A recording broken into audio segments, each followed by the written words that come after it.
वक्त नहीं रुकी। उसमें आप बहुत पीसफुल है, बड़े ऑर्गेनाइज्ड है, लेकिन अब दो मुख्तलिफ सियासी कुव्वतें आमने सामने खड़ी हो, हम आज भी टकराव होगा। हम आज भी इसी का मुजाहरा करेंगे कि जिस रवादारी, जिस मोहब्बत, जिस अमन, जिस आश्ती का मुजाहरा हम पहले करते आए हैं, जो हमारी ज़िंदगी के खूब बू में दाखिल हो गई है, उसी का मुजाहरा किया जाएगा।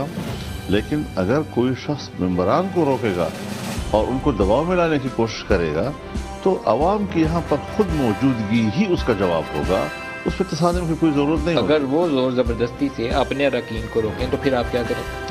मेरे ख्याल में ऐसा मुमकिन नहीं होगा जी उनके लिए। हम भी तो आखिर यहाँ पर मौजूद होंगे ना। फिर तो टकराव है ना, तो उनका टकराव होता है तो होने दो जी, तो होगा। तैयार है इस काम के? तैयार है।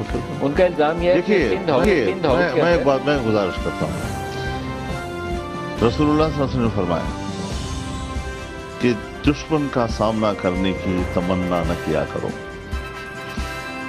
अल्लाह ताला से आफियत मांगा करो। लेकिन अगर मुकद्दर है और आमना सामना हो गया तो डट जाओ कि फिर जन्नत तलवारों के साए तले। अब फिर जब ऐसा होगा और वो चाहेंगे कि आमना सामना, तो फिर हमें डट जाना भी आता है।